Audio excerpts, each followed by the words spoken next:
विधि 73। ग्रीष्म ऋतु में जब तुम समस्त आकाश को अंतहीन निर्मलता में देखो, उस निर्मलता में प्रवेश करो, मन विभ्रम है, मन उलझन है, उसमें स्पष्टता नहीं है, निर्मलता नहीं है, और मन सदा बादलों से घिरा रहता है। वह कभी निर्भ्र शून्य आकाश नहीं होता। मन निर्मल हो ही नहीं सकता। तुम अपने मन को शांत निर्मल नहीं बना सकते हो। ऐसा होना मन के स्वभाव में ही नहीं है।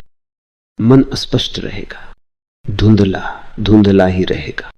अगर तुम मन को पीछे छोड़ सको, अगर तुम मन का अतिक्रमण कर सको, उसके पार जा सको, तो एक स्पष्टता तुम्हें उपलब्ध होगी। तुम द्वंद्व रहित हो सकते हो। मन नहीं, द्वंद्व रहित मन जैसी कोई चीज होती ही नहीं। न कभी अतीत में थी और न कभी भविष्य में होगी। मन का अर्थ ही द्वंद्व है, उलझाव है। मन की संरचना को समझने की कोशिश करो और तब यह विधि तुम्हें स्पष्ट हो जाएगी। मन क्या है? मन विचारों की एक प्रक्रिया है, विचारों का एक सतत प्रवाह है। चाहे वे विचार संगत हों या असंगत हों, चाहे वे प्रासंगिक हों या अप्रासंगिक हों। मन सब जगहों से संग्रहित किए गए बहुआयामी प्रभावों का एक लंबा जुलूस है। तुम्हारा सारा जीवन एक संग्रह है, धूल का संग्रह, और यह सिलसिला अनवरत चलता रहता है। एक बच्चा जन्म लेता है, बच्चे की दृष्टि निर्मल है क्योंकि उसके पास मन नहीं है। लेकिन जैसे ही मन प्रवेश करता है, उसके साथ ही द्वंद्व और उलझन भी प्रवेश कर जाती है। बच्चा निर्मल है, निर्मलता ही है, लेकिन उसे ज्ञान, सूचना, संस्कृति, धर्म और संस्कारों का संग्रह करना ही पड़ेगा। वे जरूरी हैं, उपयोगी हैं। उसे अनेक जगहों से, अनेक स्रोतों से इकट्ठा करना होगा, और तब उसका मन एक बाजार बन जाएगा, एक मेला, एक भीड़। और क्योंकि उसके स्रोत अनेक हैं, उलझन, भ्रांति और विभ्रम का होना निश्चित है। और तुम कितना भी इकट्ठा करो, कुछ भी निश्चित नहीं हो पाता, क्योंकि ज्ञान सदा बदलता रहता है और बढ़ता रहता है। मुझे स्मरण आता है कि किसी ने मुझे एक चुटकुला सुनाया था। वह एक बड़ा शोध करता था और यह चुटकुला उसके एक प्रोफेसर के बाबत था, जिन्होंने उसे मेडिकल कॉलेज में 5 वर्षों तक पढ़ाया था।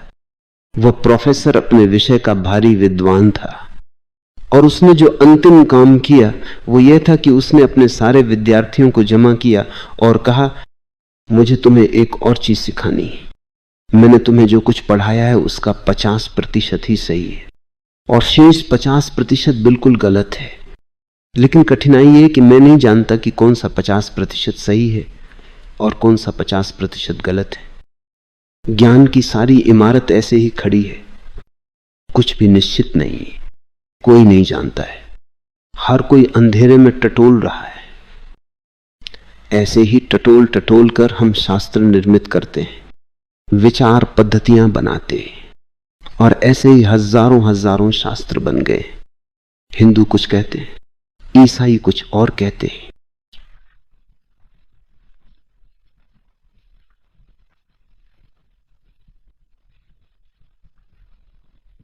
मुसलमान कुछ और कहते हैं, और सब एक दूसरे का खंडन करते हैं। उनमें कोई सहमति नहीं और कोई भी निश्चित नहीं, असंदिग्ध नहीं है। और ये सारे स्रोत ही तुम्हारे मन के स्रोत हैं। तुम इनसे ही अपना संग्रह निर्मित करते हो। तुम्हारा मन एक कबाड़ खाना बन जाता है। विभ्रम अनिवार्य है, उलझन अनिवार्य है। केवल वही आदमी निश्चित हो सकता है जो बहुत जानता है। तुम जितना अधिक जानोगे उतने ही भ्रमित होगे, उलझनग्रस्त होगे। आदिवासी लोग ज्यादा निश्चिंत थे और उनकी आंखें ज्यादा निर्मल मालूम पड़ती। ये दृष्टि की निर्मलता नहीं थी, यह सिर्फ परस्पर विरोधी तथ्यों के प्रति उनका अज्ञान था। अगर आधुनिक चित्त ज्यादा भ्रमित है तो उसका कारण है कि आधुनिक चित्त बहुत ज्यादा जानता है। अगर तुम ज्यादा जानोगे तो तुम ज्यादा भ्रमित होगे, क्योंकि अब तुम बहुत कुछ जानते हो, और तुम जितना ज्यादा जानोगे उतने ही ज्यादा अनिश्चित होगी। केवल मूढ़ ही असंदिग्ध होंगे, केवल मूढ़ ही मतांध होंगे, केवल मूढ़ ही कभी झिझक में नहीं पड़ते। तुम जितना ही जानोगे उतनी ही तुम्हारे पांव के नीचे से जमीन खिसक जाएगी, तुम उतनी ही अधिक उधेड़ बुन में पड़ोगे। मैं ये कहना चाहता हूं कि मन जितना ही बड़ा होगा तुम उतना ही जानोगे कि भ्रांति मन का स्वभाव है। और जब मैं कहता हूं कि केवल मूढ़ ही निश्चित हो सकते हैं, तो उसका अर्थ यह नहीं है कि बुद्ध मूढ़ है, क्योंकि वे संदिग्ध नहीं। इस भेद को स्मरण रखो, बुद्ध न निश्चित है न अनिश्चित। बुद्ध की दृष्टि स्पष्ट है, मन के साथ अनिश्चितता है, मूढ़ मन के साथ निश्चितता है, और अमन के साथ निश्चय अनिश्चय दोनों विदा हो जाते। बुद्ध परम होश है, शुद्ध बोध है, खुले आकाश जैसे हैं। वे निश्चित नहीं है। निश्चित होने को क्या है? वे अनिश्चित भी नहीं है। अनिश्चित होने को क्या है? केवल वही अनिश्चित हो सकता है जो निश्चित की खोज में है। मन सदा अनिश्चित रहता है और निश्चय की खोज करता है। मन सदा कंफ्यूज रहता है और स्पष्टता की तलाश करता है। बुद्ध ने मन को ही गिरा दिया है और मन के साथ सारे विभ्रम को, सारे निश्चय अनिश्चय को, सब कुछ को गिरा दिया है। इसे इस तरह देखो, तुम्हारी चेतना आकाश जैसी है और तुम्हारा मन बादलों जैसा है। आकाश बादलों से अछूता रहता है। बादल आते हैं और जाते हैं, लेकिन आकाश पर उनका कोई चिन्ह नहीं छूटता।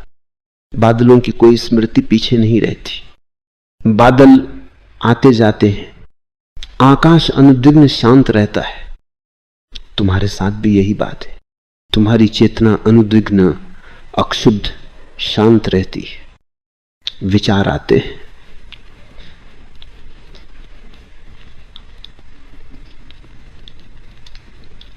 और जाते हैं, मन उठते हैं और खो जाते हैं। ऐसा मत सोचो कि तुम्हारे पास एक ही मन है। तुम्हारे पास अनेक मन है, मनों की एक भीड़ है, और तुम्हारे मन बदलते रहते हैं। तुम कम्युनिस्ट हो तो तुम्हारे पास एक तरह का मन होगा, फिर तुम कम्युनिज्म छोड़कर कम्युनिज्म विरोधी बन सकते हो। तब तुम्हारे पास भिन्न मन होगा, भिन्न ही नहीं, सर्वथा विपरीत मन होगा। तुम वस्त्रों की भांति अपने मन बदलते रह सकते हो, और तुम बदलते रहते हो, तुम्हें इसका पता हो या ना हो। ये बादल आते हैं और जाते हैं। निर्मलता तो तब प्राप्त होती है जब तुम अपनी दृष्टि को बादलों से हटाते हो, जब तुम आकाश के प्रति बोधपूर्ण होते हो।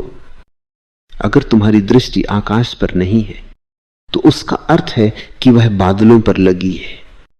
उसे बादलों से हटाकर आकाश पर केंद्रित करो। 0, 6। ये विधि कहती है, ग्रीष्म ऋतु में जब तुम समस्त आकाश को अंतहीन निर्मलता में देखो, उस निर्मलता में प्रवेश करो, आकाश पर ध्यान करो। ग्रीष्म ऋतु का निरभ्र आकाश दूर दूर तक रिक्त और निर्मल, निपट खाली, अस्पर्शित और कुंवारा। उस पर मनन करो, ध्यान करो, उस निर्मलता में प्रवेश करो। वह निर्मलता ही हो जाओ, आकाश जैसी निर्मलता।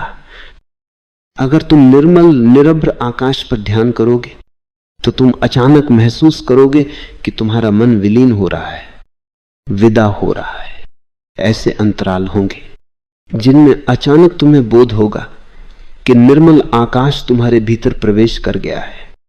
ऐसे अंतराल होंगे जिनमें कुछ देर के लिए विचार खो जाएंगे, मानो चलती सड़क अचानक सूनी हो गई है और वहां कोई नहीं चल रहा है।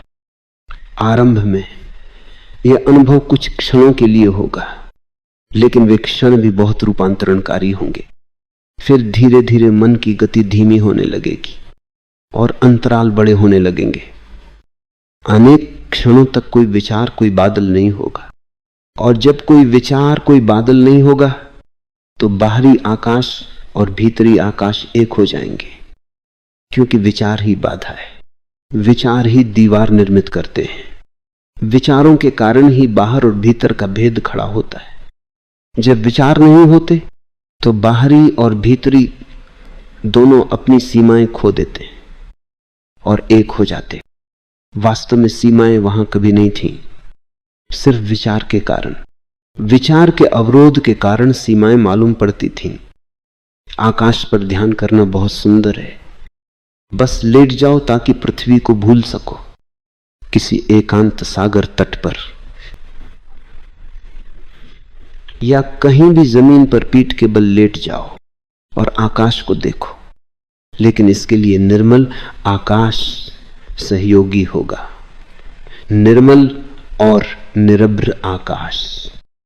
आकाश को देखते हुए, उसे अपलक देखते हुए, उसकी निर्मलता को, उसके निर्भर फैलाव को अनुभव करो और फिर उस निर्मलता में प्रवेश करो, उसके साथ एक हो जाओ। अनुभव करो कि जैसे तुम आकाश ही हो गए हो। आरंभ में अगर तुम सिर्फ कुछ और नहीं करो, केवल खुले आकाश पर ही ध्यान करो, तो अंतराल आने शुरू हो जाएंगे, क्योंकि तुम जो कुछ देखते हो वह तुम्हारे भीतर प्रवेश कर जाता है। तुम जो कुछ देखते हो वह तुम्हें भीतर से उद्वेलित कर देता है। तुम जो कुछ देखते हो वह तुम्हें बिंबित प्रतिबिंबित हो जाता है। तुम एक मकान देखते हो, तुम उसे मात्र देखते ही नहीं, तुम्हारे भीतर कुछ होने भी लगता है।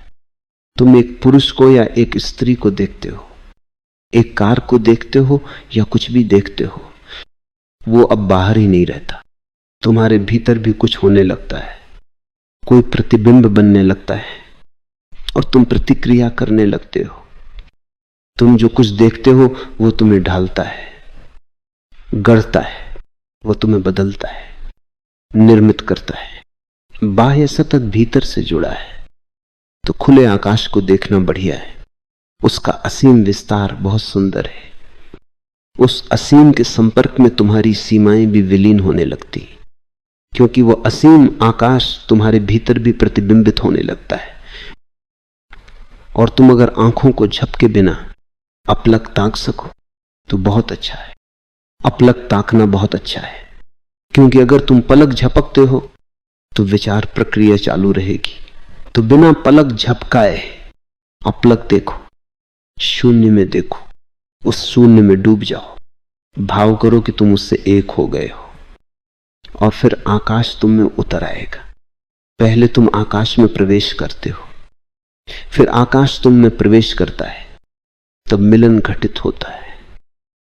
आंतरिक आकाश बाह्य आकाश से मिलता है और उस मिलन में उपलब्धि है। उस मिलन में मन नहीं होता, क्योंकि वह मिलन ही तब होता है जब मन नहीं होता। उस मिलन में तुम पहली दफा मन नहीं होते हो और इसके साथ सारी भ्रांति विदा हो जाती है। मन के बिना भ्रांति नहीं हो सकती। सारा दुख समाप्त हो जाता है, क्योंकि दुख भी मन के बिना नहीं हो सकता। तुमने क्या कभी इस बात पर ध्यान दिया है? दुख मन के बिना नहीं हो सकता। तुम मन के बिना दुखी नहीं हो सकते। उसका स्रोत ही नहीं रहा। कौन तुम्हें दुख देगा? कौन तुम्हें दुखी बनाएगा? और विपरीत बात भी सही है। तुम मन के रहते आनंदित नहीं रह सकते। मन कभी आनंद का स्रोत नहीं हो सकता। यदि भीतर और बाहरी आकाश क्षण भर के लिए भी मिलते हैं और मन विलीन हो जाता है, तो तुम एक नए जीवन से भर जाओगे। उस जीवन की गुणवत्ता ही और है। यही शाश्वत जीवन है, मृत्यु से अस्पर्शित शाश्वत जीवन। उस मिलन में तुम यहां और अभी होगे, वर्तमान में होगे, क्योंकि अतीत विचार का हिस्सा है और भविष्य भी विचार का हिस्सा है। अतीत और भविष्य मन के हिस्से, वर्तमान अस्तित्व है, वो तुम्हारे मन का हिस्सा नहीं है। जो क्षण बीत गया वह मन का है, जो क्षण आने वाला है वह भी मन का है, लेकिन वर्तमान क्षण कभी तुम्हारे मन का हिस्सा नहीं हो सकता। शून्य, छह, बल्कि तुम ही इस क्षण के हिस्से हो। तुम यही हो, ठीक, अभी और यही हो, लेकिन तुम्हारा मन कहीं और होता है, सदा कहीं और होता है। तो अपने को भार मुक्त करो। मैं एक सूफी संत की कहानी पढ़ रहा था। वह एक सुनसान रास्ते से यात्रा कर रहा था। रास्ता निर्जन हो चला था। तभी उसे एक किसान अपनी बैलगाड़ी के पास दिखाई पड़ा। बैलगाड़ी कीचड़ में फंस गई थी। रास्ता उबड़ खाबड़ था। किसान अपनी गाड़ी में सेब भर कर ला रहा था, लेकिन रास्ते में कहीं गाड़ी का पिछला तख्ता खुल गया था और सेब गिरते गए थे, लेकिन उसे इसकी खबर नहीं थी। किसान को इसका पता नहीं था। जब गाड़ी कीचड़ में फंसी तो पहले तो उसने उसे निकालने की भरसक चेष्टा की, लेकिन उसके सब प्रयत्न व्यर्थ गए। तब उसने सोचा कि मैं गाड़ी को खाली कर लूं तो निकालना आसान हो जाएगा। उसने जब लौट कर देखा तो मुश्किल से दर्जन भर सेब बचे थे। सब बोझ पहले ही उतर चुका था। तुम उसकी पीड़ा समझ सकते हो। उस सूफी ने अपने संस्मरणों में लिखा है कि थके हारे किसान ने एक आह भरी, नरक में गाड़ी फंसी और उतारने को कुछ भी नहीं है। यही एक आशा बची थी कि गाड़ी खाली हो तो कीचड़ से निकल आएगी, पर अब खाली करने को भी कुछ नहीं है। सौभाग्य से तुम इस तरह नहीं फंसे हो। तुम खाली कर सकते हो। तुम्हारी गाड़ी बहुत बोझिल है। तुम मन को खाली कर सकते हो, और जैसे ही मन गया कि तुम उड़ सकते हो, तुम्हें पंख लग जाते हैं। यह विधि आकाश की निर्मलता में झांकने और उसके साथ एक होने की विधि उन विधियों में से एक है जिनका बहुत उपयोग किया गया है। अनेक परंपराओं ने इसका उपयोग किया है, और खासकर आधुनिक चित्त के लिए यह विधि बहुत उपयोगी है, क्योंकि पृथ्वी पर कुछ भी नहीं बचा है जिस पर ध्यान किया जा सके। सिर्फ आकाश बचा है। तुम यदि अपने चारों ओर देखोगे तो पाओगे कि प्रत्येक चीज मनुष्य निर्मित है। प्रत्येक चीज सीमित हो गई है। प्रत्येक चीज सीमा में सिकुड़ गई है। सौभाग्य से आकाश अब भी बचा है जो ध्यान करने के लिए उपलब्ध है। तो इस विधि को करो, यह उपयोगी होगी। लेकिन 3 बातें याद रखने जैसी। पहली बात, पल के मत झपकना। अपलक देखो। अगर तुम्हारी आंखें दुखने लगे और आंसू बहने लगे तो भी चिंता मत करना। वे आंसू भी तुम्हारे निर्भर करने में सहयोगी होंगे। वे आंसू तुम्हारी आंखों को ज्यादा निर्दोष और ताजा बना जाएंगे। वे उन्हें नहला देंगे। तुम अपलक देखते जाओ। दूसरी बात, आकाश के बारे में सोच विचार मत करो। इस बात को ख्याल में रखो। तुम आकाश के संबंध में सोच विचार करने लग सकते हो। तुम्हें आकाश के संबंध में अनेक कविताएं, सुंदर सुंदर कविताएं याद आ सकती हैं, लेकिन तब तुम चूक जाओगे। तुम्हें आकाश के बारे में सोच विचार नहीं करना है। तुम्हें तो उसमें डूबना है। तुम्हें उसके साथ एक होना है। अगर तुम उसके संबंध में सोचने लगो तो अवरोध निर्मित हो जाएगा। तब तुम आकाश को चूक जाओगे और अपने ही मन में बंद हो जाओगे। आकाश के संबंध में सोच विचार मत करो। आकाश की हो जाओ। बस उसमें झांको और उसमें प्रवेश करो, और उसे भी अपने में प्रवेश करने दो। अगर तुम आकाश में डूबोगे तो आकाश भी तुम में डूबने लगेगा। यह आकाश में प्रवेश कैसे होगा? कैसे संभव होगा कि तुम आकाश में गति करो? आकाश में गहरे और गहरे अपलक देखते जाओ, मानो तुम उसकी सीमा खोजने की कोशिश कर रहे हो। उसकी गहराई में झांकते जाओ। जहां तक संभव हो यह गहराई ही अवरोध को तोड़ देगी। और इस विधि का अभ्यास कम से कम 40 मिनट तक करना चाहिए। उससे कम में काम नहीं चलेगा। उससे कम समय करना बहुत उपयोगी नहीं होगा। जब तुम्हें वास्तव में लगे कि तुम आकाश के साथ एक हो गए हो तो तुम आंखें बंद कर सकते हो। जब आकाश तुम में प्रवेश कर जाए तो तुम आंखें बंद कर सकते हो। तब तुम उसे अपने भीतर देखने में भी समर्थ हो सकोगे। तब बाहर देखना जरूरी नहीं।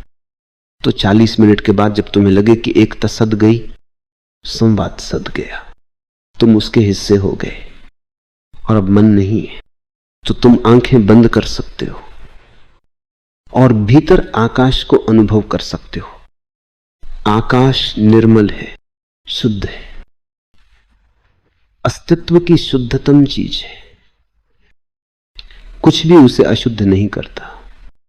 संसार आते हैं और चले जाते हैं, पृथ्वियां बनती हैं और खो जाती हैं, लेकिन आकाश निर्मल का निर्मल बना रहता है। तो शुद्धता है। तुम्हें उसे प्रक्षेपित नहीं करना है, तुम्हें सिर्फ उसे अनुभव करना है। उसके प्रति संवेदनशील होना है ताकि उसका अनुभव हो सके।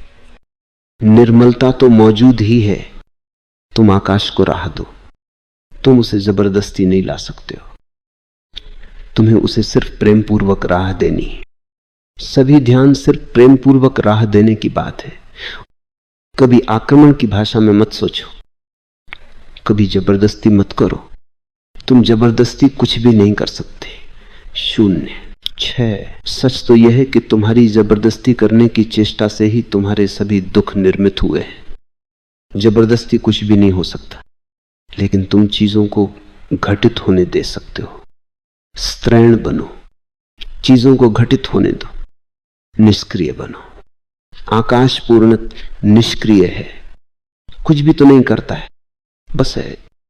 तुम भी निष्क्रिय होकर आकाश को देखते रहो, खुले, ग्रहणशील, और तब आकाश तुम में उतरेगा। ग्रीष्म ऋतु में जब तुम समस्त आकाश को अंतहीन निर्मलता में देखो, उस निर्मलता में प्रवेश करो। लेकिन अगर ग्रीष्म ऋतु न हो तो तुम क्या करोगे? अगर आकाश में बादल हो, आकाश साफ न हो, तो अपनी आंखें बंद कर लो और आंतरिक आकाश को देखो। आंखें बंद कर लो। अगर कुछ विचार दिखाई पड़े तो उन्हें वैसे ही देखो जैसे कि आकाश में तैरते बादल हों। पृष्ठभूमि के प्रति, आकाश के प्रति सजग हो जाओ और बादलों के प्रति उदासीन रहो। हम विचारों से इतने जुड़ रहते हैं कि बीच के अंतरालों के प्रति कभी ध्यान नहीं दे पाते। एक विचार गुजरता है और इसके पहले कि दूसरा विचार प्रवेश करे, वहां एक अंतराल होता है। उस अंतराल में ही आकाश की झलक है। जब विचार नहीं होता है तो क्या होता है? एक शून्यता होती है, एक खालीपन होता है। अगर आकाश बादलों से आच्छादित है, ग्रीष्म ऋतु नहीं है और आकाश साफ नहीं है, तो अपनी आंखें बंद कर लो और पृष्ठभूमि पर मन को एकाग्र करो। उस आंतरिक आकाश पर ध्यान करो जिस पर विचार आते जाते हैं। विचारों पर बहुत ध्यान मत दो, उस आकाश पर ध्यान दो जिस पर विचारों की भागदौड़ होती है। उदाहरण के लिए, हम लोग एक कमरे में बैठे, मैं इस कमरे को 2 ढंगों से देख सकता हूं।